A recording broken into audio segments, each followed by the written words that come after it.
जे का रंजिले गांजले त्यासी म्हणे आपुले तोच साधू ओळखावा देत तेथेच मानावा. हे संत तुकारामांची वचनं आहेत. महाराष्ट्राच्या संत परंपरेमध्ये एक मोठं नाव आहे. 400 वर्षापूर्वी ह्या माणसाने सगळ्या प्रबोधनाच्या संकल्पना मांडल्या, सगळ्या विद्रोहाच्या संकल्पना मांडल्या. आज तुकाराम बीज आपण साजरी करतो, परंतु कुठेतरी इतिहासाकडून पासून तो तोडण्याचा प्रयत्न आहे का? तुकाराम महाराजांची हत्या झाली की ते सदेह वैकुंठ गमनाला गेले, हा प्रश्न आहे. मॅक्स महाराष्ट्राची भूमिका आहे, हा वाद नाही आहे किंवा यातून कुठल्याही प्रकारे वाद क्रिएट करायचा नाहीये. परंतु या देशाचा, या जगाचा जर इतिहास पाहिला तर एक सातत्याने आपल्या लक्षात येत आहे की धार्मिक आणि सामाजिक क्रांतीतून राजकीय परिवर्तन होतं. ते युरोपातही झालं, ते अरब स्थानमध्येही झालं, भारताचाही जरी विचार केला तर सुरुवातीला संतांनी, प्रबोधनकारांनी धार्मिक आणि सामाजिक सुधारणा केला, त्याच पायावरती राजकीय क्रांत्या झाल्या. ह्याच तुकोरामांनी, याच ज्ञानदेवांनी ज्या संत साहित्याच्या जवळवर प्रबोधनाची परंपरा मांडली, तिथेच शिवाजी महाराजांचं राज्य आलं, अशी सगळी परंपरा आहे. भारताच्या स्वातंत्र्याला देखील तो इतिहास आहे. अलीकडच्या काळात जी काही परिवर्तन झाली, त्यामुळे भविष्याच्या दृष्टीने हा सगळा इतिहास महत्वाचा आहे. जो इतिहास नसतो त्याचा भविष्य घडत नाहीये, हे शाश्वत असं सत्य आहे.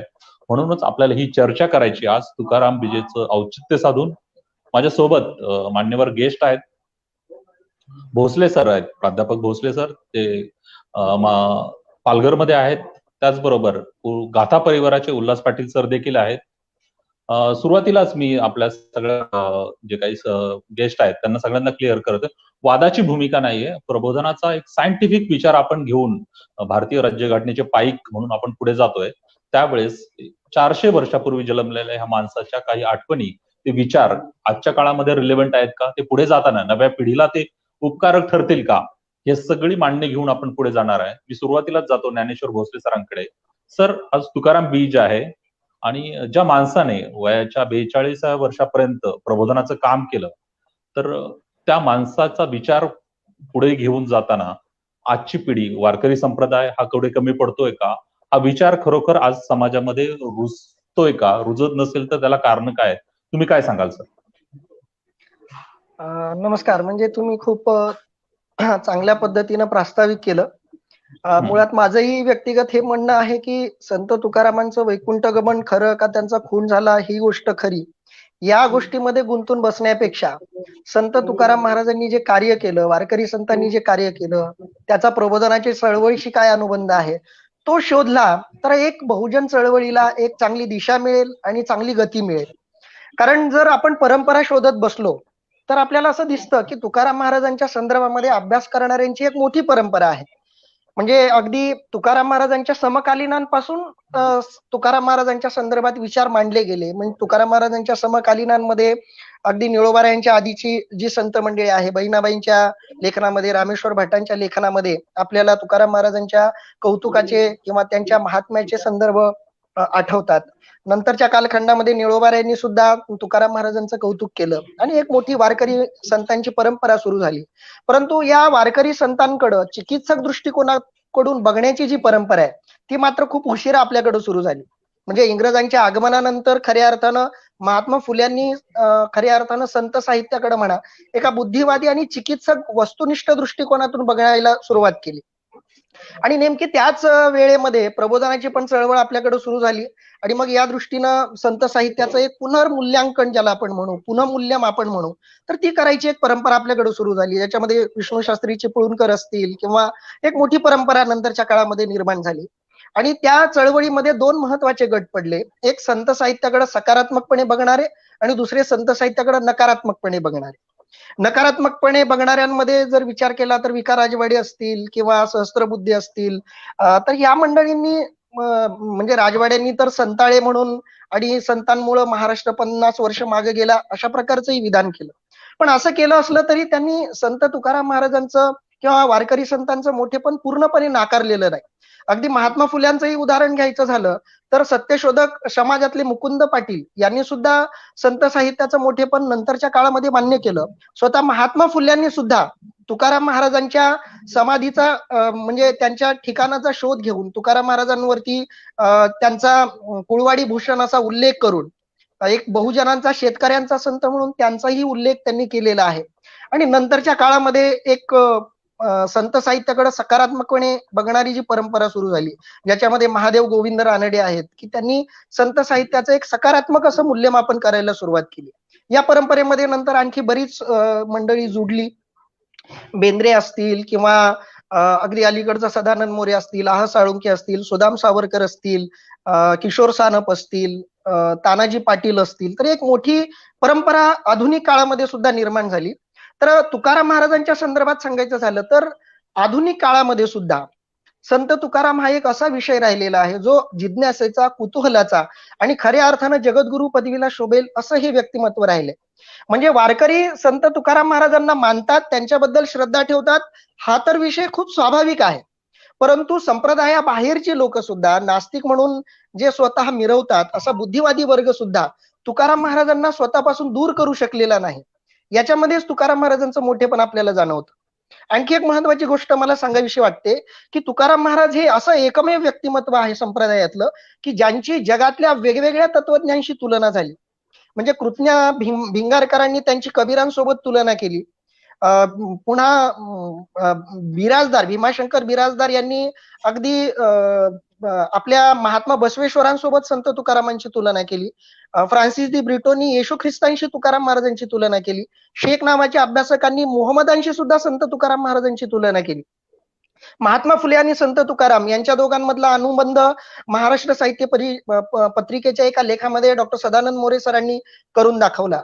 म्हणजे संत तुकाराम महाराजांचा नंतरच्या जागतिक विचारवंतांशी मोठी तुलना करून संत तुकाराम महाराजांच्या अभंग गाथेतले विचार हे कसे जागतिक पातळीवरचे आहेत आणि आजच्या काळाच्या संदर्भात सुद्धा ते कशी आपली उपयुक्तता जपून आहेत. म्हणजे तुम्ही जो आता विषय काढला तो अतिशय महत्वाचा आहे की तुकाराम महाराजांचं साहित्य हे कधीही कालबाह्य ठरणार नाही, अशी अगदी प्रत्येक काळामध्ये लागू पडतील अशी मूल्य, मानवी मूल्य म्हणू, नैतिक मूल्य म्हणू, सामाजिक मूल्य म्हणू, राजकीय मूल्य सुद्धा म्हणूया आपण, तर ही सगळी मूल्य संत साहित्यामध्ये आणि विशेषतः तुकाराम महाराजांच्या अभंगांमध्ये सामावलेली आहेत.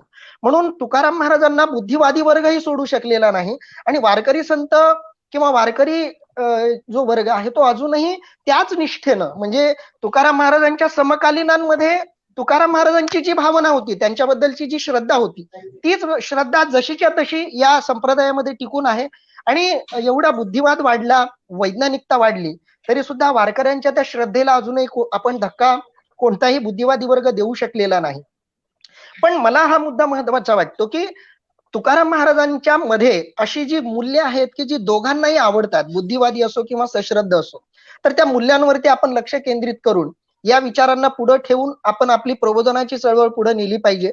कारण शिवाजी महाराजांच्या स्वराज्य स्थापने मागे सुद्धा संत तुकाराम महाराजांचे अभंग किंवा विचारसरणी होती. त्यांचे पायकीचे अभंग आपण बघितले, किंवा त्यांनी ज्या सामाजिक सुधारणेच्या संदर्भात जी एक आक्रमक भूमिका घेतली, ही भूमिका स्वराज्याच्या निर्मितीच्या दृष्टीने अतिशय पूरक आणि उपयुक्त ठरली.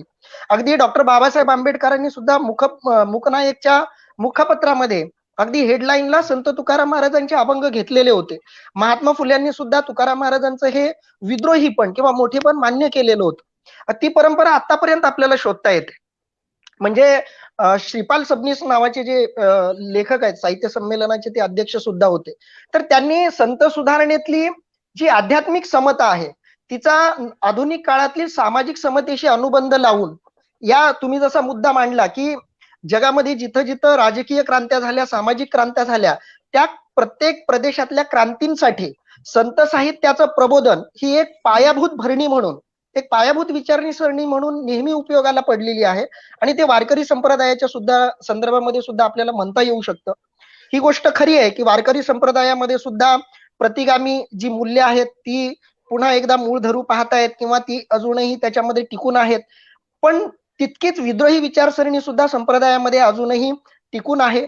ज्याच्यामधून अंधश्रद्धा निर्मूलनाचं काम म्हणा, अगदी अंधश्रद्धा निर्मूलन समितीचे सुद्धा काही मित्र माझ्या ओळखीचे आहेत, ते सुद्धा अंधश्रद्धा निर्मूलनासाठी संत तुकाराम महाराजांच्या अभंगांचा उपयोग करतात. तर एवढी वस्तुनिष्ठता म्हणा, एक पुरोगामीपण म्हणा किंवा एक वैज्ञानिक दृष्टिकोन म्हणा, तो तुकाराम महाराजांच्या अभंगांमध्ये राहिलेला आहे. आणि म्हणजे म्हणून हा विचार डोळ्यासमोर भोसले ठेवून सर, आपण काम केलं ही पाहिजे. तुम्ही तो प्रश्न मांडला, त्याला जोडून एक विचारतो मी असा, की ती घुसखोरी आहे किंवा हा ज्याचा वेगळा विचार, प्रतिगामी विचार जो मांडला जातो, तो फक्त हो. प्राचीन काळापासून आहे की अलीकडच्या काळात? म्हणजे एक मी नाव घेऊन बोलतो इथे, तुम्ही त्याचा उल्लेख नाही केला तरी चालेल मला. भिडे म्हणजे भिडे गुरुजी असे म्हणाले होते की तुकारामांचं कार्य पेक्षाही मनूचं कार्य ग्रेट आहे, ते श्रेष्ठ आहे, अशा पद्धतीचं विधान केलं होतं आणि त्यावरती बरीचशी चर्चा झाली होती. तर आजच्या काळात देखील हा विद्रोही विचार, हा सुधारणावादी विचार कुठेतरी दाबण्याचा प्रयत्न होतो का, असं वाटतं का तुम्हाला? हा, म्हणजे गोष्ट अशी आहे की जेव्हा एखादा मोठा विचारवंत जन्माला येतो, घडतो, तेव्हा प्रत्येक विचार हा आपल्या विचाराच्या प्रचार प्रसारासाठी त्या महात्म्याच्या विचाराचा आधार घेत असतो. आणि दुर्दैवानं आपल्या भारतामध्ये ही परंपरा खूप चालत आलेली आहे. म्हणजे आपला विचार मग तो कोणताही असो, योग्य असो अयोग्य असो, त्या विचाराच्या समर्थनासाठी एक प्रचलित असलेलं व्यक्तिमत्व उचलायचं आणि ते व्यक्तिमत्व हे आमच्या व्यक्तिमत्वाच्या दृष्टीनं किंवा आमच्या विचाराचं अनुकरण करतं, पण तरी आमच्या विचारामध्ये ते अनुकरण करूनही छोटं पडतं. अशी मानसिकता लोकांमध्ये रुजवण्याचा एक प्रकार चालतो दुर्दैवानं. चालतो, म्हणजे आता तुम्ही वर्षापासून चालू आहे तो. हो, अगदी प्राचीन काळापासून तो चालू आहे. अगदी संत तुकाराम महाराज वैदिक की अवैदिक हा विषय जर आपण चर्चेला घेतला तर याच्यामध्ये सुद्धा दोन्ही मतप्रवाह आपल्याला बघायला मिळतात. मग त्याच्यामध्ये काय आहे की तुकाराम महाराजांनी, म्हणजे आपण मुळात जाऊयात या प्रश्नाच्या, की असं का होतं? तुकाराम महाराजांना वापरताना एखादा वैदिक किंवा सनातन परंपरेतला माणूस सुद्धा तुकाराम महाराजांच्या विचारांचा कसा वापर करू शकतो, ह्याचं बीज आपण शोधलं तर आपल्याला गाथेमध्ये त्याची बीज सापडतात. त्याचं कारण असं आहे की मुळात संत तुकाराम महाराजांची गाथा हे एक स्फुट लेखन आहे आणि ते उत्स्फूर्तपणे सुचलेलं लेखन आहे. त्यांच्या पुढे जशा पद्धतीचे अधिकारी आले, म्हणजे स्वतः तुकाराम महाराजच सांगतात, अधिकार तैसा करू उपदेश, साहेल ते ओझे त्यास देऊ. म्हणजे समोर जसा अधिकारी पुरुष आमच्या पुढे येईल तसा आम्ही त्याला उपदेश करतो. मग समोर श्रद्ध माणूस आला की त्याला श्रद्धा त्याची जपली पाहिजे या दृष्टीने उपदेश करणं, नास्तिक समोर आला तर त्याला त्या दृष्टीने उपदेश करणं, हे कोणत्याही प्रगल्भ विचारवंताचं हे वैशिष्ट्य असतं. म्हणजे बुद्धांबद्दल सुद्धा असं सांगतात की बुद्धांकडे एक आस्तिक गेला तर देव आहे का असं विचारायला, तर बुद्धांनी सांगितलं देव नाही. एक नास्तिक गेला तर बुद्धांनी त्याला सांगितलं की देव आहे. आणि मग दोघंही थोड्या दिवसानंतर भेटले आणि आस्तिकाचं मत परिवर्तन होऊन तो नास्तिक झाला आणि नास्तिकाचं मत परिवर्तन होऊन तो आस्तिक झाला, अशी एक बुद्धांच्या संदर्भामध्ये कथा सांगितली जाते. म्हणजे प्रगल्भ विचारवंत जो असतो तो सर्वांगीण अशा प्रकारचा विचार मांडत असतो, ज्याच्यामध्ये मग वापर करणारे काय करतात की आपल्या सोयीचे जे अभंग आहेत ते वापरायचे आणि मग तुकाराम महाराज हे आमचं अनुकरण करणारे होते किंवा आम्ही त्यांचं अनुकरण पूर्णपणे करतोय अशी म्हणण्याची परंपरा आपल्याला दिसते. आता ज्यांचं तुम्ही भिडे गुरुजींचं बोला बोला तुम्ही बोला, म्हणजे मुद्दा पूर्ण करा, मग मी उल्हास पाटील सरांकडे जातो. चालेल. आता तुम्ही भिडे गुरुजींचा उल्लेख केला तर याचं मूळही तुम्हाला तिथंच सापडेल शेवटी, की मनुवादी विचारांना तर संत तुकाराम महाराजांनी प्रखर विरोध केला. जाती व्यवस्था संतांना मान्य नाही, वर्ण व्यवस्था मान्य नाही, काय ब्राह्मण तो याती अंत्यज असता, मानावा तत्वता निश्चयेशी, असं स्पष्ट तुकाराम महाराजांनी म्हटलेलं आहे. आणि संतांचे ते आप्त नवती संत असं स्वतः संत एकनाथ महाराजांनी सुद्धा म्हटलंय. म्हणजे कोणतीही जाती श्रेष्ठता ही गुणाच्या आधारावर ठरली पाहिजे, कर्माच्या आधारावरती ठरली पाहिजे, असा उल्लेख संतांनी वारंवार केलाय. म्हणून वर्णव्यवस्थेच्या समर्थनासाठी जर तुम्ही संत साहित्य वापरत असाल तर ते पूर्णपणे चुकीचं आहे. कारण संत साहित्याची स्थापनाच मुळात समतेच्या स्थापनेच्यासाठी वारकरी संप्रदाय किंवा संत साहित्य निर्माण झालेलं आहे. मुळातच तुकारामाने मांडलेला हा विचार 400 वर्ष टिकून आहे या मातीमध्ये, आजही ते अभंग तरलेत असं जरी म्हटलं तरी वावगं ठरणार नाही. मी जातोय आता पाटील सरांकडे. सर, मला एक विचारायचंय की 400 वर्षापूर्वीच्या आज घटना आपण स्मरण करून त्याची विषयी चर्चा करतोय. मला एक सांगा की 42 वर्ष जगलेला हा माणूस त्याच्या विचाराने, त्याच्या प्रबोधनाने पूर्णतः क्रांतिकारक असं काम केलं. तर प्रश्न आज आपला आहे की सदैव ते वैठणकडे घुमंडाला गेलेत का, त्यांची हत्या झाली का, तो काही संशोधनाचा विषय नाही. आजच्या काळामध्ये काय तिथे सीबीआय किंवा पोलीस इन्क्वायरी करून त्याचा छडा लावू शकणार नाही. पण मला सांगा, 42 वर्षाच्या आयुष्यामध्ये त्या माणसाने ते विचार मांडले, त्याच्यावरनं असं वाटतं का तो अर्धवट डाव सोडून जाऊ शकतो हा माणूस, किंवा पूर्णतः त्याग करून सदैव वैकुंठाला जाईल का? तुमचं काय याच्यामधला निष्कर्ष आहे मला सांगा. तुकाराम महाराजांच्या तुम्ही जे म्हणाला 42व्या वर्षी तुकाराम महाराज गेले आणि आपण जर त्यांचं चरित्र पाहिलं तर आपल्याला असं दिसतं की साधारणतः वयाच्या 20-22कडे तुकाराम महाराज या मार्गाकडे वळलेले आहेत. तुकाराम महाराजांच्या घरामध्ये पिढीजात म्हणजे वारकरी परंपरा आहे. त्यांचे पूर्वज विश्वंभर बुवा जे संत शिरोमणी नामदेव महाराजांच्या कालीन होते, तेव्हापासून तुकाराम महाराजांच्या घरामध्ये वारकरी परंपरा आहे. आणि असं असताना तुकाराम महाराजांच्या आयुष्यात ज्या काही घटना घडल्या त्यामुळे वयाच्या 12व्या वर्षी त्यांच्यावर संसाराची जबाबदारी आली, ती त्यांनी समर्थपणे पार पाडली. वयाच्या 20 पर्यंतच त्यांच्यावर अनेक संकट आली. म्हणजे थोरली भाऊजाई गेली होती, भाऊ घर सोडून निघून गेला, त्यांच्यामुळे दुःखमय आई आणि वडील हाय खाऊन गेलेत, आणि नंतरचा दुष्काळाचा प्रसंग असा सांगितला जातो.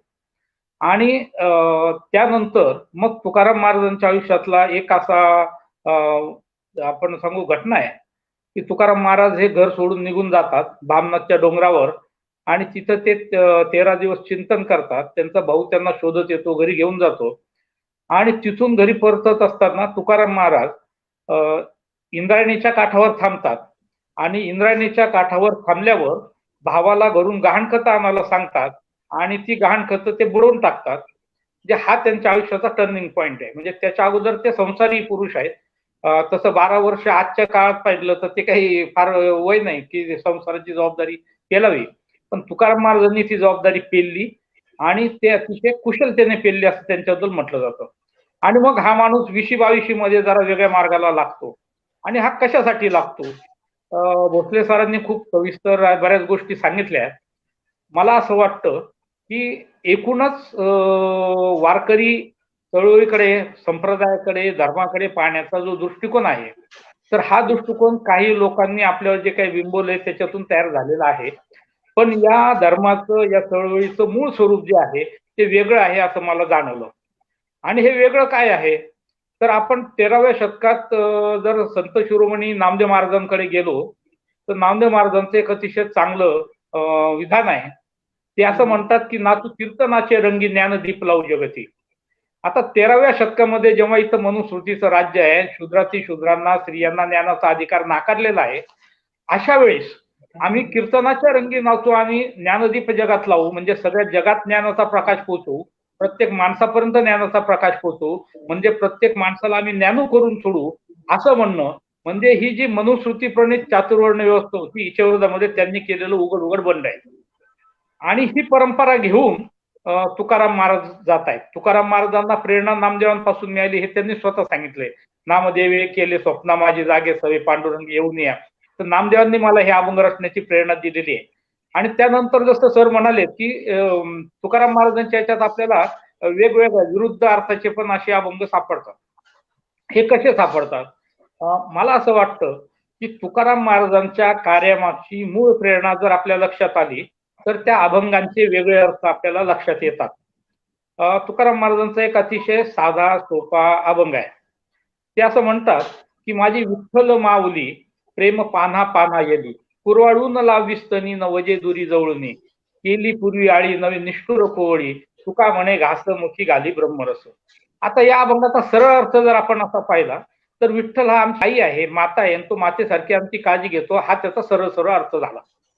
पण जर कधी सर्वसामान्य लोकांनी, आपण सर्वांनी जर ही भूमिका मनामध्ये घेतली की विठ्ठल ही आई आहे किंवा देव आई आहे, देव माता आहे, तर मग आपल्याला देवाला खुश करण्यासाठी काही करायची गरज नाही.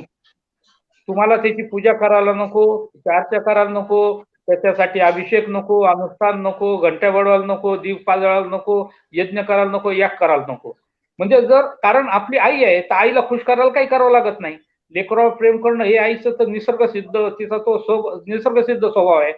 म्हणजे इतका साधा सोपा अभंग आहे पण त्या अभंगातून जर लोकांनी जर खरोखर त्याच्यातलं जे मर्म आहे ते जर समजून घेतलं, तर देवाच्या आणि धर्माच्या नावावर इथं जी शोषण व्यवस्था उभी राहिली होती, या शोषण व्यवस्थेच्या बुडाला सुरुंग लावण्याचं सामर्थ्य या साध्या अभंगामध्ये आहे असं मला वाटतं. आणि ज्यावेळेस आपल्याला असं लक्षात येतं, जसं सरांनी सांगितलं, की इथल्या संतांचा ही भक्ती संप्रदाय म्हणून यांनी या सगळ्या याची वाट लावली आहे. पण हा नुसता भक्ती संप्रदाय नाही, तर हा मुक्ती संप्रदाय आहे. इथल्या सर्व स्त्रिया आणि शूद्राची शूद्र जे आहेत त्यांची चातुर्वर्णाच्या गुलामगिरीतून मुक्त करण्यासाठीचं हे अखंड चालत आलेलं आंदोलन आहे. त्यासाठी त्यांनी कुठल्या टॅक्टिस वापरल्या, स्ट्रॅटेजीज काय ठरवल्या, त्यांनी मार्ग कोणते निवडले, तर हा अभ्यासाचा विषय आहे. म्हणजे अनेकदा मला असं सांगतात किंवा संतांच्या याच्यामध्ये चमत्कार आहेत, नामदेव महाराजांच्या याच्यात खूप चमत्कार आहेत, आणि मग पुरोगामी म्हणतले का ते लोकांना ते लगेच म्हणतात चमत्कार आम्हाला काही मान्य नाही.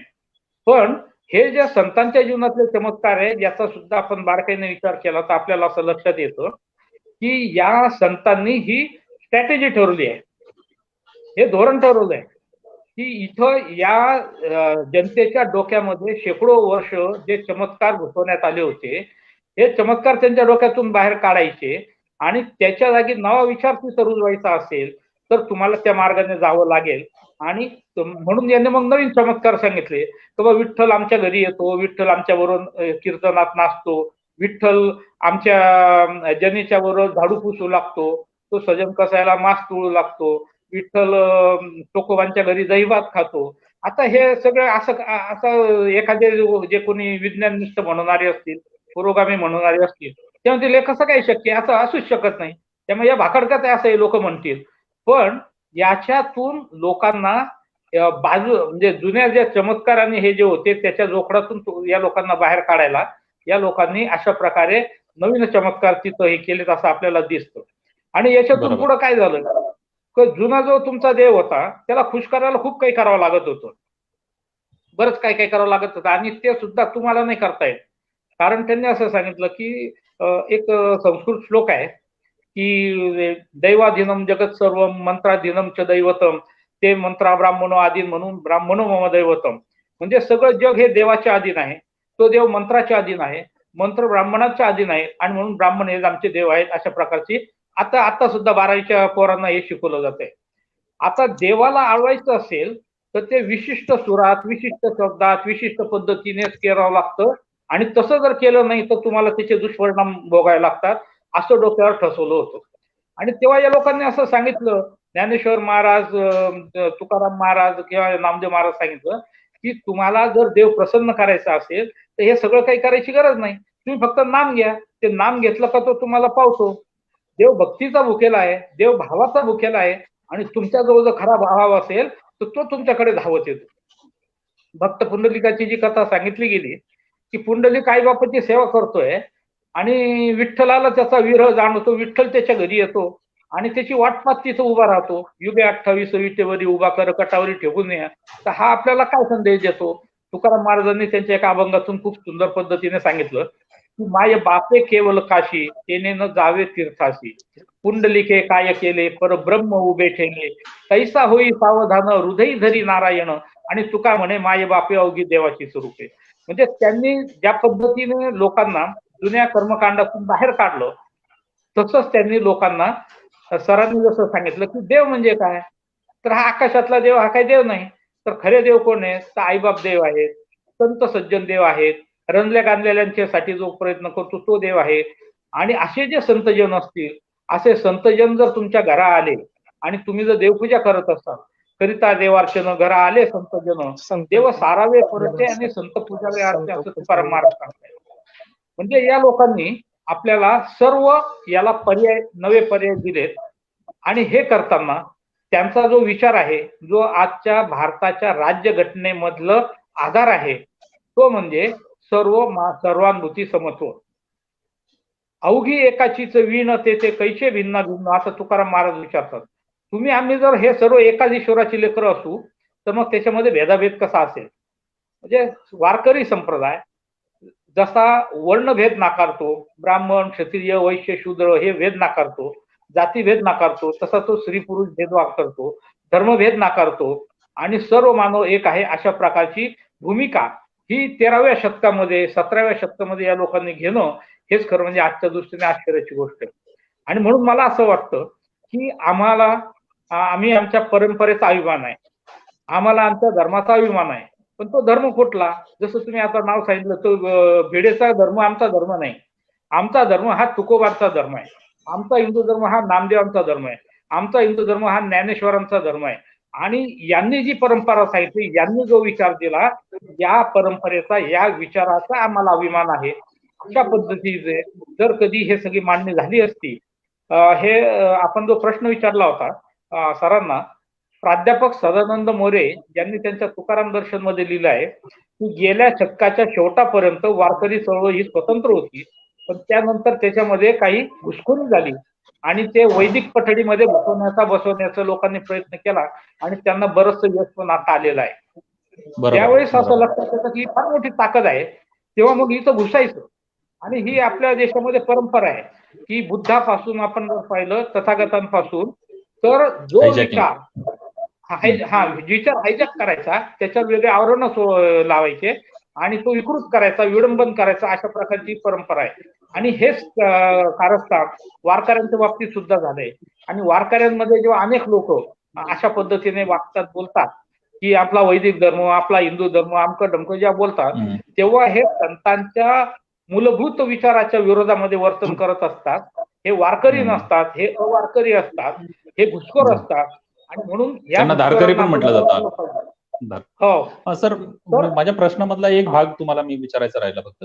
42 वर्ष आयुष्य जगले तुकाराम महाराज. त्या 42 वर्षाच्या आयुष्यामध्ये हा संघर्षमय आयुष्य होतं. तुम्ही सांगितलं की 12व्या वर्षापासून त्या संघर्षाला सुरुवात झाली.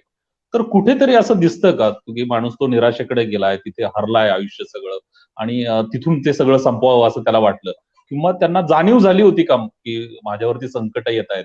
म्हणजे मुंबाजी महाराजाची उदाहरणं आता आहेत आपल्या पुढे. त्यांना धर्मपीठापुढे उभं करण्यात आलं, छळण्यात आलं, त्यांच्या प्रतिभेवर प्रश्न उपस्थित आले. तर कुठल्या अशा अभंगामधून त्यांनी तसं इंडिकेशन दिलं होतं की माझ्या जीवावरती संकट येऊ शकतं असं? त्याच्याबद्दल काय तुकाराम महाराजांचे?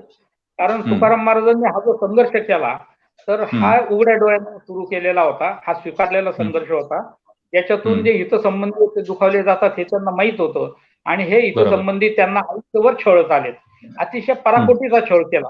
म्हणजे एका प्रसंगी तर मोबाजीने तुकाराम महाराजांना काटेरी फांदीने मारहाण केलेली असे प्रसंग आहेत. तुकाराम महाराजांना उकळतं पाणी फेकण्यात आलेलं आहे. त्यांचं सरांनी सांगितलं तसं त्यांचा गाथा तर बुडवला, पण त्यांचं घरदार सुद्धा जप्त करण्यात आलं होतं. आणि हे त्यामुळे आपले तोंड बंद करण्याचा हे प्रयत्न करत आहेत. हे तुकाराम महाराजांनी लावून खोलीचं माझा करतील घात सापडलो पण मी यांच्या खोळीमध्ये सापडलेलो आहे, अशा प्रकारचा एक तुकाराम महाराजांचा अभंग आहे.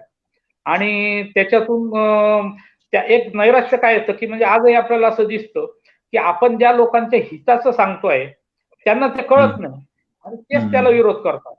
गुलाम आपल्या गुलामीचं समर्थन करतात आणि आपल्याला गुलामीतून मुक्त करण्यासाठी जो धडपड करतो तर त्याच्या विरोधामध्ये हे रिॲक्ट होतात. तर तुकाराम महाराजांच्या काळात सुद्धा असं झालेलं असणार आहे. आणि म्हणून त्यांनी एका अभंगामध्ये लिहिलंय, किती सांगो तरी नाईकती बोडकीचे, शेवटी शिंदळीचे रडतील. म्हणजे हे शेवटी पस्तावणार आहेत, यांच्या रडायची वेळ येणार आहे असं तुकाराम महाराज सांगतायत. तर हा प्रसंग चळवळीमध्ये काम करणाऱ्यांच्या वाट्याला येत असतो की आपल्याला वाटत असतं की एका रात्रीत बदलून जावं, ते एका रात्रीत ते बदलत नाही, पण ते कदाचित 50 वर्ष सुद्धा बदलत नाही. आणि मग अशा प्रकारचं एक वैफल्य येऊ शकतं. आणि या वैफल्य तुकाराम महाराजांच्या पण आपल्याला अभंगामध्ये दिसतंय. म्हणजे अनेकदा त्यांनी सांगितलंय की मी इथं थांबत नाही, मी निघून जातो, वनांतरात निघून जातो, मी इथं थांबत नाही यांच्याकरता, कारण ह्या लोकांच्या बरोबर राहिलं तर मग माझंच हे होईल, असं प्रकारचं त्यांनी मांडलेलं आहे. तर तुकाराम महाराजांच्या वाट्याला जो छळ आलाय हा भयंकर आहे. आणि मी असा विचार करतो, मला आमचे एक मित्र म्हणाले, मला किमान 2 वेळा तर तुकाराम महाराजांची गाथा म्हणजे बुडवल्याचं माहिती, नष्ट केल्याचं. एक त्यांच्या हयातीमध्ये तो गाथा बुडवण्यात आला होता आणि दुसरा दुसरा बाजीराव पेशवा जेव्हा सत्तेत होता तर त्यावेळेस त्याने त्र्यंबकजी डंगळेच्या मार्फत गाथा मागून नेला. जो नवीन गाथा तयार झाला होता देऊला, तो मागून नेला आणि तो तिकडे नष्ट करून टाकला. आणि मग माझ्या मनामध्ये हा विचार येतो की जगद्गुरु तुकाराम महाराजांचे अभंग नष्ट करण्याचे प्रयत्न सतत 400 वर्ष का चालू आहेत. आज आपल्याला असं दिसतं की जिवंतपणी गाथा बुडवला त्यांच्या नंतर म्हणजे ते गेल्यानंतर जवळजवळ 200 वर्षानंतर बाजीराव पेशव्याने तो गाथा नष्ट केला. अजूनही 2 वेळा ते नष्ट केला असं सांगितलं जातं. आणि आजही तुकाराम महाराजांचे अभंगाचे चुकीचे अर्थ आपल्याला सांगितले जातात. आणि हे बरोबर. कशासाठी चाललंय? आणि हा प्रश्न जर आपल्या मनामध्ये उभा राहिला तर आपल्याला असं दिसतं की या अभंगांमध्ये इतकं सामर्थ्य आहे, या अभंगातला विचार एवढा क्रांतिकारक आहे की हा विचार जर जनसामान्यांच्या मनामध्ये रुजला तर इथं जी एक शेकडो वर्षाची शोषण व्यवस्था उभी आहे, ही शोषण व्यवस्था उद्ध्वस्त करण्याची ताकद या विचारामध्ये आहे. आणि म्हणून हा विचार तुमच्या आमच्यापर्यंत पोहोचू नये याच्यासाठी जे हितसंबंधी लोक होते ते सतत प्रयत्न करत राहिले आणि आजही त्यांचा प्रयत्न तो तशा पद्धतीने चालू आहे. निश्चितपणे अगदी योग्य विश्लेषण केलं सर. मी आता भोसले सरांकडे जातोय. सर, याच्यामध्ये अलीकडच्या काळामध्ये जसं सांगितलं की घुसखोरी होते आहे, म्हणजे वारकरी संप्रदायामध्ये घुसखोरी होते. काल परवाच आपण पाहिलं, आता कोविड महामारीच्या संकटात आपण आहोत, अख्खा देश, अख्खं जग, आणि राज्यामध्ये तर संक्रमण वाढतच आहे. पण काही लोकांनी असा आग्रह धरला होता की आम्हाला देऊला जायचंय तिथे. शासनाने, प्रशासनाने मला वाटतं 50 लोकांची काहीतरी मर्यादा दिली होती. देव हा खरं तर मनात असतो, तिथे जाऊन तुम्हाला प्रदर्शन करणं, आणि काय आपण कायद्याच्या राज्यात राहतो, तर कायदा मोडणं देखील चुकीचं आहे. कदाचित तुकाराम महाराज आज जरी अस्तित्वात असते तर त्यांनी कदाचित ते धाडस केलं नसतं, परंतु त्यांची परंपरा सांगणारे लोक हे धाडस करतात. मागच्या आठवड्यात आपण एक चर्चा ठेवली होती की शरद तांदळे नावाचा उद्योजक आहे, त्याला अगदी जीव मारण्याचे, त्याचे हातपाय तोडण्याचे प्रयत्न केले. म्हणजे आपल्या विरोधातला विचार जरी असेल तर तो सहन करण्याची ताकद आता वारकरी संप्रदायामध्ये राहिली नाहीये का? तर त्याचं काय नेमकं कारण असेल तुम्हाला वाटतं? का ह्या अशा वाईट दिशेने संप्रदाय जातोय असं? म्हणजे महत्वाची गोष्ट काय आहे की मी जसं सुरुवातीलाच तुम्हाला म्हणालो की संत तुकाराम महाराज ही एक इतकी व्यापक विचारसरणी आहे की तुम्ही त्या विचारसरणीला तुमच्या सोयीनं सुद्धा वापरू शकता किंवा वाकवू शकता. आता एक उदाहरण देऊन सांगायचं झालं तर संत तुकाराम महाराजांच्या अभंग गाथेचं जर सार्थ निरूपण आपण वाचलं तर वेगवेगळ्या लोकांनी वेगवेगळे अर्थ दिलेत. म्हणजे साखरे संपादित गाथेत वेगळे अभंगाचे अर्थ दिसतील, तनपुरे महाराजांच्या गाथेत वेगळे अर्थ दिसतील तुम्हाला, कैकाडी महाराजांच्या गाथेत वेगळे अर्थ दिसतील, पुन्हा शंकर महाराज कंधारकरांनी वेगळे अर्थ दिलेत. म्हणजे आपल्या सोयीने अर्थ लावता येतील असे काही गोष्टी तुकाराम महाराजांच्या अभंगांमध्ये मुळात आहेतच. आता विषय तुम्ही थेट आजच्या घडामोडीशी सुरू केलाय म्हणून मी थेट आधी त्याच्याशी बोलेल की पहिला महत्वाचा मुद्दा आहे की देऊमध्ये बीज करायची की नाही. तर मला एक, जेवढं मी संत तुकाराम महाराजांना ओळखलंय, माझी व्यक्तिगत त्यांच्याबद्दलची जी श्रद्धा आहे, म्हणजे मी असं मानत नाही की तुकाराम महाराज म्हणजे नाहीत, ते गाथेच्या रूपानं आजही आपल्यामध्ये आहेत, विचार म्हणून आजही आपल्यामध्ये आहेत. अगदी मी बालपणापासून त्या विचार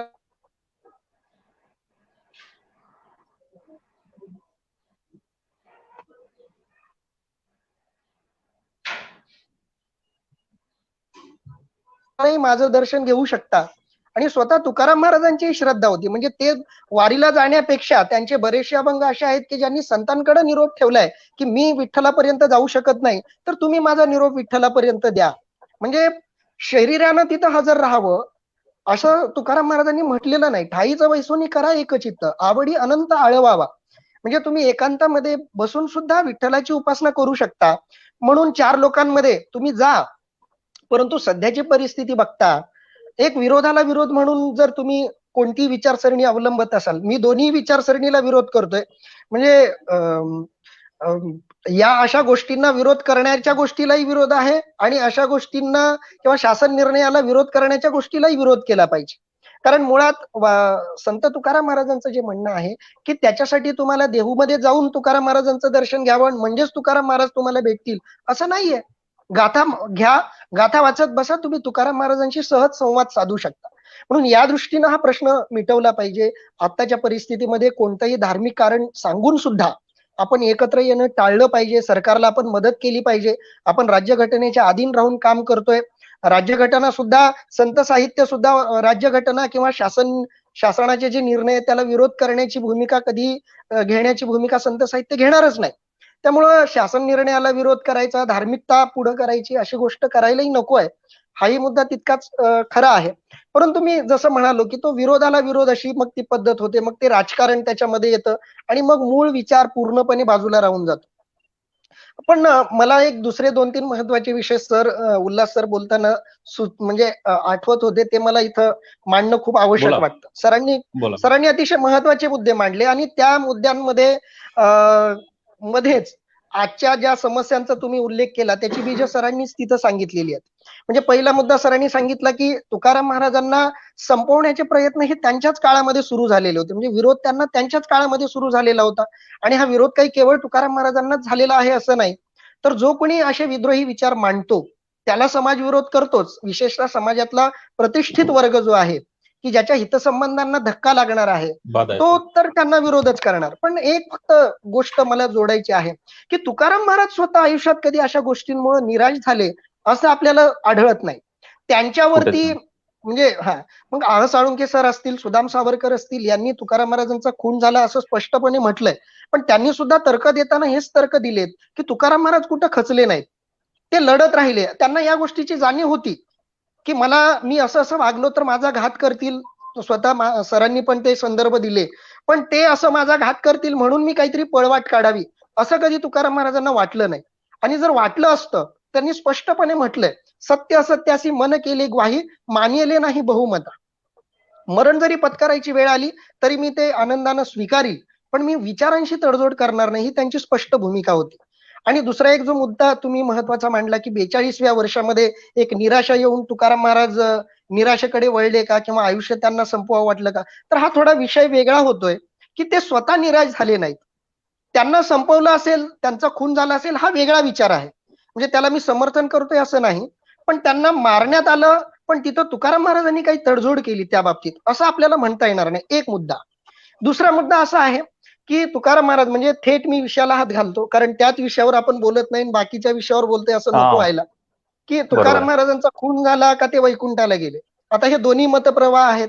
दोन्ही बाबतीत सशक्त असे पुरावे दिले जातात. दोन्ही प्रकारचे जे विचारवंत आणि अभ्यासक आहेत सशक्त आहेत. म्हणजे तुम्ही कोणत्याही अभ्यासकाला नकार देऊ शकत नाही, त्यांच्या पुराव्यांना नाकारू शकत नाही. अगदी न्यायाधीशाच्या भूमिकेत आपण आहोत असं समजू. दोन्ही वकील आपल्या समोर आहेत. काही जण तर्क देत आहेत की तुकाराम महाराजांना संपवण्यात आलं, काही जण तर्क देत आहेत की तुकाराम महाराज वैकुंठाला गेले. कारण समकालीनांच्या अभंगामध्ये तुकाराम महाराज वैकुंठाला गेल्याचे उल्लेख आहेत. स्वतः तुकाराम महाराजांनी जे अभंग नंतर पाठवले त्या अभंगांमध्ये असे काही संकेत सापडतात की ज्याच्यामुळे त्यांचा खून झाला असे पुरावे तिथे सापडत नाहीत. खून झाल्याचे जे पुरावे दिले गेले आहेत ते नंतरचे पुरावे आहेत. म्हणजे नंतर की तुकाराम महाराजांचा जर वैकुंठाला गेले असते तर त्यांची जमीन बळकावली गेली नसती, त्याच्याबद्दल कोर्टामध्ये केस टाकावी लागली नसती, तुकाराम महाराजांची एक पिढी माहेरमध्ये राहिली नसती, तुकाराम महाराजांच्या नातवाला येऊन जमीन हस्तगत करावी लागली. हे सगळे जे पुरावे दिले जातात हे पुरावे नंतरचे पुरावे आहेत. पण मुळात तुम्ही अभंगामध्ये शिरलात किंवा वारकरी संप्रदायाचा विचार आणि तत्कालीन समकालीनांचा विचार बघितलात तर तुम्हाला तिथं तुकाराम महाराजांचं वैकुंठगमन मान्यच करावं लागतं. म्हणून मुद्दा मी जे म्हणतो की ह्या वादात का पडायचं नाही, मी सुरुवातीलाच तुम्हाला म्हणालो की याच्यामध्ये आपण पडलो की आपला मूळ मुद्दा बाजूला राहून जातो. दुर्दैवाची गोष्ट काय आहे, सामान्य माणसाचा स्वभाव काय असतो की मला तुकाराम महाराजांसारखं वागायचं नसलं तर मी सरळ त्यांना देव करून टाकतो. कारण देव केलं की माझं काम सोपं होतं. मी त्यांची पूजा करणार आणि त्यांना बाजूला ठेवणार. मला जीवनामध्ये त्यांना आणायची मग गरज पडत नाही. हा एक दुर्दैवी विचार मग रुजायला लागतो. म्हणून त्या विषयामध्ये न पडता मग तो बुद्धिवादी असो किंवा सश्रद्धा माणूस असो, आणि वारकरी सुद्धा या गोष्टीचा खूप उहापोह करत नाहीत. कारण दोन्ही पद्धतीचे तर्क आहेत. मी स्वतः एक कीर्तनकार म्हणून लहानपणापासून वावरलोय. काल्याचं तुम्ही कोणतंही म्हणजे शेवटचं कीर्तन आहे का बीजेचं कीर्तन, तर प्रत्येक कीर्तनकार तुम्हाला त्यांच्या वैकुंठ गमनाचं सुंदर असं वर्णन करणाराच आढळेल. बुद्धिवादाच्या दृष्टीनं तुम्ही ही गोष्ट स्पष्टही करू शकणार नाही, हेही तितकंच खरं आहे. वैज्ञानिक दृष्टिकोनातून तर तुम्ही वैकुंठगमन मान्य करू शकत नाही. म्हणजे मला मुद्दा हा सांगायचा आहे की जर एक न्यायाधीश म्हणून तुम्हाला निर्णय घ्यायचा असला तर दोन्ही पद्धतीचे पुरावे हे सबळ आहेत. कोणत्याही पद्धतीला तुम्ही नाकारू शकत नाही. मग आपला एक विचार ठरतो की हा विषय बाजूला ठेवला तर तुकाराम महाराज भरपूर आहेत आणखी उरलेले. म्हणजे मी एक बोलता बोलता विषय राहिला की कृज्ञा भिंगरकरांचा मी उल्लेख केला, तसा महादेव विठूजी लवाने यांनी तुकाराम महाराजांची बुद्धांशी तुलना केली आणि बुद्धांसोबत जे जे घडलं ते तुकोबांसोबत कसं कसं घडलं याचंही त्यांनी खूप विस्तृत असं विश्लेषण केलं. मला हा मुद्दा सांगायचा आहे की तुकाराम महाराज हा खूप मोठा विषय आहे, खूप व्यापक विषय आहे. तुम्ही त्या विचारांमध्ये घुसा, त्यांचं प्रबोधन बघा, त्यांच्या अभंगाची चिकित्सा करा, त्यांच्या बाबतीत काय घडलं, कारण त्याचा फक्त वापर मग आपल्या चळवळीसाठी होतो. म्हणजे दुर्दैवानं मी हे सांगतो की त्यांचं वैकुंठ गमन हा विचार पुढे घेऊन जाणारे असतील किंवा त्यांचा खून झाला असा विचार घेऊन पुढे जाणारे असतील, हे दोन्ही विचार फक्त आपल्या चळवळीसाठी किंवा आपल्या विचारांना पुष्टी म्हणूनच वापरले जातात. मग ब्राह्मण द्वेषासाठी त्यांचा खून झाला हा विचार राबवला जातो किंवा वैदिक विचारांचं सशक्तीकरण करण्यासाठी त्यांचं वैकुंठ गमन मान्य केलं जातं. म्हणून काय होतं, दोन्ही विचारामुळे काय होतं, मुख्य विषय बाजूला राहून जातो.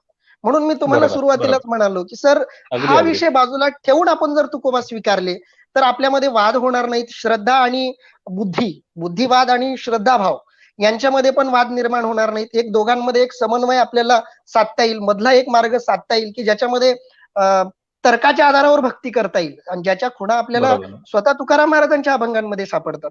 म्हणून एक व्यक्तिगत माझं म्हणणं आहे की तुम्ही दोन्ही विषय सोडून द्या आणि दोन्ही विषय सोडून तुकाराम महाराजही स्वीकारता येऊ शकतात ते स्वीकारा. कारण स्वतः तुकाराम महाराजांनी म्हटलंय की एकदा तुम्ही वादामध्ये पडलात तर नुमगे खरे बुडाल. तुम्ही वादामध्ये पडलात की बुडणारच, कारण तुम्ही मग पोहणार नाही. पोहायचं असेल तर तो विषय बाजूला ठेवा, गाथा स्वीकारा, संतांचे विचार स्वीकारा, त्यांच्या विचारांना प्रत्येक काळामध्ये आपल्याला अनुकरणात आणता येतं ते स्वीकारा. म्हणजे आता वेळ कमी असेल पण सरांनी खूप सुंदर पद्धतीने विश्लेषण केलं तुकाराम महाराजांच्या जीवनाचं की अगदी 12व्या वर्षापासून त्यांनी जी केली, मग 1628चा दुर्गादेवी दुष्काळ आणि त्या दुष्काळामध्ये त्यांची पूर्णपणे बदललेली मानसिकता आणि त्या मानसिकतेमुळं समाजाची जी मानसिकता तुकाराम महाराजांनी टिपली होती, समाजाची मानसिकता काय त्यांना जाणवली की समाज हा जिथं चांगलं मिळतं तिथं चिकटून राहतो. तुकाराम महाराजांना सगळे श्रेष्ठ मानणारे, त्यांची पूजा करणारे भरपूर लोक होते, पण ती खरी पूजा कधी सुरू झाली, जेव्हा त्यांनी सगळ्यांना दान धर्म करून टाकलं. म्हणजे सगळी अर्धी कर्ज खत इंद्रायणीमध्ये बुडवली, कारण दादांनी सांगितलं की माझा जेवढा हिस्सा आहे तेवढा तुम्हाला ठेव. मग आपला हिस्सा त्यांनी पूर्णपणे कर्ज खत बुडवली आणि सगळ्यांना ते धान्य वाटलं. म्हणजे साळुंखे सरांनी हा विषय आग्रहानं मांडला की इथं खरा विचार, इथं खरे तुकोबा दडलेले आहेत, इथं तुकोबांचं खरं विद्रोही पण दडलंय. आणखी एक दुसरा विषय मी सांगून थोडस हे करतो की तुकाराम महाराजांना संपवण्यापेक्षा त्यांच्या विचारांना संपवणं ही गोष्ट जास्त गंभीर आहे. जसं सरही म्हणाले आणि साळुंखे सरांनी किंवा नंतरच्या विचारवंतांनीही ही भूमिका मांडलेली आहे की तुकोबांना संपवलं ह्या विचारापेक्षा त्यांच्या विचारांना संपवण्याचं काम चाललंय. आणि दुर्दैवानं आपण संप्रदायात असून सुद्धा तुकोबांच्या विचारांना संपवण्याच्या दृष्टीनं वाटचाल करतोय का, याही दृष्टीनं थोडंसं चिंतन होणं आवश्यक आहे. म्हणजे दोन्ही दृष्टीनं आपण तुकोबा नाकारतोय का, तुकोबांचे विचार खरेच स्वीकारायचे तर तुम्हाला, म्हणजे तुकोबा एक दुधारी तलवार आहे, तुकोबा स्वीकारायचे तर तुम्हाला खूप जबाबदारीनं ते स्वीकारावे लागतात. म्हणून हा विषय आपण स्वीकारला पाहिजे, तुकोबा स्वीकारले पाहिजेत. बाकीचे वादाचे मुद्दे बाजूला ठेवून त्यांच्या अभंगातले विचार, त्या विचारांमधली वस्तुनिष्ठता, वैज्ञानिकता आणि त्याचा आजच्या काळाच्या दृष्टीनं कसा आपल्याला उपयोग करून घेता येईल आणि आजचे कीर्तनकार ही गोष्ट स्वीकारतायत, ही खूप चांगली गोष्ट आहे. फक्त मुद्दा हा आहे की त्यांच्या श्रद्धाभावाला मात्र धक्का लावता येणार नाही, कारण वारकरी संप्रदायाच्या निर्मितीमध्येच काही श्रद्धास्थानं ठरली आहेत. इमारत निर्माण झाली की पायामध्ये तुम्ही काही मोडतोड करू शकत नाही, कारण पायामध्ये तुम्ही मोडतोड केली की ती इमारत ढासळणार. म्हणून वारकरी संप्रदायाच्या स्थापनेमध्ये म्हणा, त्याच्यामध्येच ही श्रद्धा दडलेली आहे. तुकोबारायांचं वैकुंठ गमन असेल किंवा ज्ञानोबारायांची जडभिंत चालवणं असेल, रेड्याच्या मुखातून वेद वदवणं असेल. आणखी एक महत्वाचा मुद्दा मी सांगतो, सरांच्या बोलता बोलता मला तो सुचला. वारकरी संप्रदायामध्ये प्रत्येक संतानं विठ्ठलानं आम्हाला कामामध्ये मदत केली असा उल्लेख आहे. मग कबीराचे मागे शेली विणी किंवा जनाबाई सोबत गोवऱ्या तो विणतो, सेनानावीचं रूप घेऊन दाढी करतो, आपल्या चोखामेळ्याच्या पत्नीचं बाळंत पण करतो. म्हणजे सगळ्या संतांना विठ्ठलानं मदत केली असे अभंग आहेत. पण या अभंगाच्या मुळात गेल्यावर आपल्या असं लक्षात येईल की विठ्ठलानं मदत ही कर्म करणाऱ्यांनाच केली आणि कर्म करण्यातच मदत केली. म्हणजे विठ्ठलानं असं नाही केलेलं नाही, चमत्कार नाही केले. तर हा विचार आपल्याला तिथं स्वीकारावा लागणार आहे. म्हणजे मी जसं म्हणालो की केवळ आपल्याला राजवाड्यांची भूमिका किंवा वासी बेंद्रेंची भूमिका स्वीकारून पुढे जाता येणार नाही, किंवा सरसकट सुदाम सावरकर किंवा साळुंखेंची भूमिकाही आपल्याला स्वीकारून चालणार नाही. तर या दोघांमध्ये एक समन्वय सुद्धा आपल्याला साधता येतो. तो समन्वय बरोबर. आपल्यासाठी महत्वाचा आहे आणि तो आपण स्वीकारलो तर खऱ्या अर्थानं आपण तुकोबांच्या अधिक जवळ जाऊ असं मला वाटतं. निश्चित ना. धन्यवाद आजच्या सर. दिवशी हा विचार फार महत्वाचा आहे. आता मी शेवटचा प्रश्न घेऊन उल्हास पाटलांकडे जातो. सर, मला तर असं वाटतं की ही विवेकाची आणि अविवेकाची लढाई आजची नाही तर गेल्या 4,500-5,000 वर्षापासूनची आहे. चारवागापासून सुरू होते, बुद्धाकडे येते, संत तुकाराम, ज्ञानेश्वरांपासून येते, फुले शाहू आंबेडकरांपासून तर दाभोळकर आणि पानसरेंपर्यंत येते. तर विवेकाच्या विचाराला नेहमी मारण्याचा प्रयत्न केलेला आहे आणि अविवेकाचा विचार, जो मनूचा विचार आहे, तो सातत्याने तोंड काढतो किंवा पुढे येतो आपल्या पुढे. तो आज भिडेच्या रूपाने आपल्या पुढे येतो. तर हा विचार, विवेकाचा विचार जर पुढे घेऊन जायचा असेल, नव्या पिढीने त्याचं नेतृत्व करायचं असेल, तुकाराम तर गेला, 42व्या वर्षी तुकाराम महाराज गेले, परंतु ते विचार समृद्ध करण्यासाठी, ते आपल्या जीवनामध्ये अवलंबण्यासाठी काय पुढची दिशा असली पाहिजे आपल्याला? तुम्ही काय सांगाल उल्हास पाटील? मला असं वाटतं की आपल्या समाजाची मानसिकता आपण ओळखली पाहिजे आणि त्यानुसार आपण काय करायचं ते आपण ठरवलं पाहिजे. छत्रपती शिवाजी महाराजांच्या बाबतीत जसं म्हटलं जातं की त्यांनी आपला भूगोल, आपले माणसं यांचा अभ्यास केला, त्यावर आपली रणनीती ठरवली आणि म्हणून ते यशस्वी झाले. तसंच आमचा समाज जर परंपरा प्रिय आहे तर मग या परंपरा कोणत्या आहेत की ज्यांचा आम्हाला अभिमान वाटेल हे आपण शोधलं पाहिजे आणि त्या परंपरांचा आपल्याला अभिमान जरूर वाटला पाहिजे, त्याच्यामध्ये काही गैर नाही आहे. कारण होतं काय की पुरोगामी म्हणवणारे आपल्या या सगळ्या परंपरेची नाळ तोडून टाकतात आणि मग जणू काही आता भारताची राज्यघटना ही काही 1950 ला निर्माण झाली, त्याच्यातले सगळे जे तत्व आहे अशा प्रकारे जे काही वातावरण तयार केलं जातं तर त्याच्यामुळे बाकीच्या समाजामध्ये त्याच्याबद्दल एक प्रकारचा तिरस्कार तयार होतोय. माझं म्हणणं असं आहे भारताच्या राज्यघटनेमध्ये जे स्वातंत्र्य, समता, बंधुत्वाचं मूल्य आहे ही आमची परंपरा आहे. ही परंपरा आम्हाला संत नामदेव महाराज, ज्ञानेश्वर माऊली आणि सगळे संत आणि तुकाराम महाराज यांच्या याच्यामध्ये आम्हाला दिसते. सकलांशी येथे आहे अधिकार, ब्राह्मण, क्षत्रिय, वैश्य, शूद्र, बाळे, नारी, नर आदी करून वेश्याही ही 400 वर्षापूर्वी तुकाराम महाराज मांडतायत. सगळ्यांना अधिकार आहे. त्यांचे अनेक अभंग असे आहेत. मला वाईट असं वाटतं की इथल्या प्रस्थापितांनी जे याच्यामध्ये घुसले त्यांनी काय केलं की तुकाराम महाराजांचे अतिशय क्रांतिकारक अभंग की हे कीर्तनाला घ्यायचे नाही असं सांगून टाकलं आणि मग त्यांच्या पाठशाळेमध्ये जे लोक शिकले ते त्यांनी जे एवढं सांगितलं तेवढंच ते करतायत. ते फक्त भक्तीपर अभंग घेतायत. ओले मुळ वेदी खडकाचे अंग, अभ्यासाची सांग कार्यसिद्धी, नाही ऐसे काही नाही अवघड, जशी काही वाढतो चवळ, दोरे चिरा कापे पडीला काचणी, अभ्यासी सेवनी विष पडे, हे सांगणारे तुकाराम महाराज कुठला कीर्तनकार आपल्याला सांगत नाही. किंवा एक दुसरा अतिशय चांगला अभंग मला आता आठवला म्हणून तुम्हाला सांगतो. आम्हा लागी काम वाण्या घरी गोळ, त्याचे जाती कुळ काय कीजे, उकिरड्यावरी वाढली तुळस, टाकावी ती काय ठाया गुणे, गाईचा जो भक्ष अमंगळ खाय, काय तिचे दूध सेवू नये, आणि तुका म्हणे काय सालपटाची काज, फणसातील बीज काढून घ्यावे. आता तुकाराम महाराज आपल्याला या अभंगातून काय सांगताय की तुम्हाला गुळ घ्यायचा आहे, वाण्याच्याकडे गुळ आहे, तिथं जातीशी तुम्हाला काय करायचंय. उकिरड्यावर तुळस वाढली म्हणजे तुमचा जन्म कुठेही झाला, उच्च कुळात हो नाही तर अतिशय नीच कुळात हो, पण त्याचा तुमच्या कर्तृत्वाशी काय संबंध आहे. उकिरड्यावर वाढलेली तुळस ती तुळसच असते, तिचे औषधी गुण असतील किंवा त्याचं पवित्रता आहे ती तेवढीच असते. गायीचा जो भक्ष, गाय जी फिरणारी गाय आहे ती जर विष्ठा खाते म्हणून तिचं दूध काय आपण टाकून देतो का. म्हणजे तुमच्या आहारावरून तुमचं उच्च निश्चित्व ठरत नाही, तुम्ही कुठं जन्माला त्याच्यावरून तुमचं श्रेष्ठत्व ठरत नाही, तुमचं जात काय, तुमचं कुळ काय याच्यावरून तुमचं श्रेष्ठत्व ठरत नाही. तर तुम्ही कसे वागतात, तुमचं आचरण काय आहे, तुम्ही विचार काय करतात याच्यावरून तुमचं श्रेष्ठत्व ठरतो. असे तुकाराम महाराजांचे अनेक अभंग आहेत, पण हे अभंग कीर्तनकार लोकांच्या पुढे घेऊन जात नाहीत. किंवा मी जसा एक अभंग सांगितला, माय बाप ते केवळ काशी, जे कारण हा अभंग तुम्हाला कुठल्याच कीर्तनामध्ये घेतलेला दिसत नाहीये. तर हे अभंग बाजूला टाकायला सांगण्यामागे नक्कीच एक षडयंत्र आहे. आपण हे ओळखलं पाहिजे.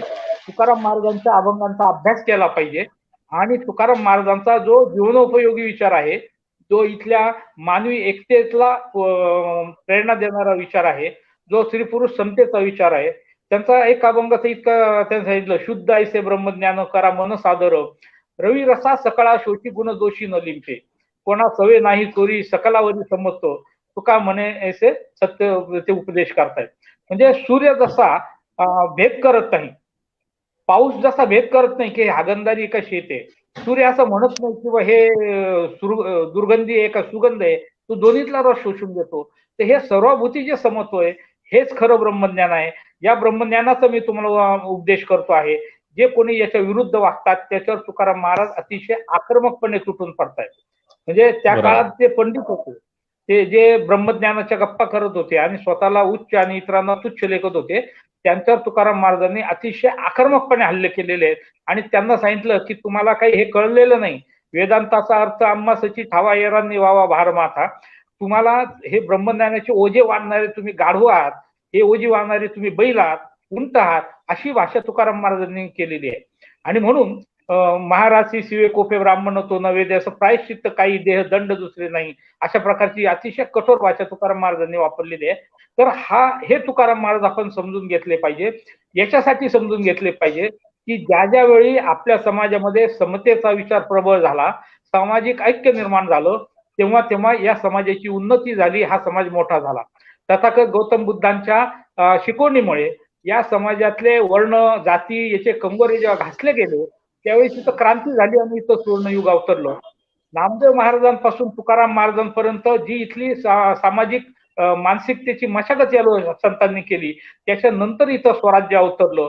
ज्यावेळेस इथं पुन्हा पेशवाई आली तेव्हा हा देश पुन्हा गुलामीत गेला आणि ज्यावेळेस पुन्हा गांधीजींच्या नेतृत्वाखाली सर्व जाती धर्म सगळं विसरून इंग्रजांच्या विरोधात आपण एक आलो, तेव्हा पुन्हा आपल्याला स्वराज्य मिळालं.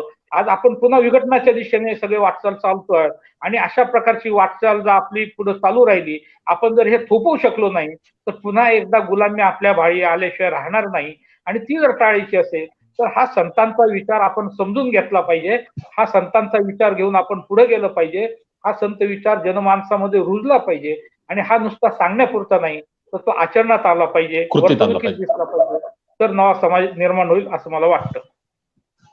निश्चितपणे आज फार महत्वाची आपण चर्चा केली आणि या सगळ्या चर्चेमध्ये सगळा सार जो आहे वाटतं चर्चा शेवटाकडे जाते, पण श्यामसुंदर महाराज उशिरा का होईना या चर्चेमध्ये सहभागी झालेत. सर तुम्ही चर्चा पूर्ण ऐकली की नाही मला माहित नाही, पण मला माझा आवाज जर ऐकत असेल तर त्या चर्चेचा समारोप करा, म्हणजे मी चर्चा संपवतो. मग श्यामसुंदर महाराज. मला जरा इथं रेंजचा टेक्निकल प्रॉब्लेम असल्यामुळे सगळं काही ऐकता आलेलं नाही. आपलाही आवाज थोडासा डिस्टर्बच आलेला आहे. पण पुन्हा एकदा आपलं काय म्हणणं असेल ते परत सांगितलं तर. माझा येतोय का आवाज आपल्याला? येतोय. हॅलो, येतोय आवाज माऊली. तर आताच मला त्याच्यामध्ये सहभागी होता आला. इथे रेंजचा वगैरे खूप प्रॉब्लेम असल्यामुळे मला आता पण काही आपल्यामध्ये सहभागी होता आला नव्हतं. त्याबद्दल मी पहिल्यांदा दिलगिरी व्यक्त करतो. आणि आता काही विजयराव आपलं जर नाही मला सांगा की तुकाराम महाराजांचा विचार घेऊन आपण नव्या पिढीकडे कसं जाऊ शकतो किंवा पुढची वाटचाल कशी असेल त्यावर तुम्ही जर समारोप केला तर आपण थांबूयात इथे, म्हणजे आज कारण की तासभर चर्चा झाली आमची जवळपास. नाही खरं तर हा महाराजांचा तिथे मला वाटतं नेटवर्कचा अडचण आहे. मला वाटतं आपण चर्चा इथे थांबूयात. मी श्यामसुंदर महाराजांची माफी मागतो. कुठेही वाद आपल्याला तयार करायचा नव्हता. ही आज तुकाराम बीजीच्या निमित्ताने ही सखोल चर्चा व्हावी, तुकाराम महाराजांचं महात्म्य आपण समजून घ्यावं आणि या पद्धतीने पुढे आपली वाटचाल कशी असावी हा सगळा चर्चेचा सार होता. मी तिघाही मान्यवरांचे असे आभार व्यक्त करतो आणि या ठिकाणी थांबतो. आपण हे विचार पुढे जाण्यासाठी मॅक्स महाराष्ट्र कटिबद्ध असेल अशी ग्वाही देऊन इथे थांबतो. आमची वेबसाईट आहे www.maxmaharashtra.com. ती आवर्जून आपण भेट द्या. अशा चर्चा आणि विश्लेषण सगळे अवेलेबल असतात. आमचं फेसबुक पेज आहे त्याच्यावरती आपण कमेंट करू शकता आणि मॅक्स महाराष्ट्र युट्यूब चॅनल आहे त्यावरती हा शो अपलोड केला जाईल. तिथे आपण सबस्क्राईब करा आणि बेल आयकॉन दाबायला विसरू नका. मी विजय गायकवाड या चर्चेत इथेच थांबतो. धन्यवाद.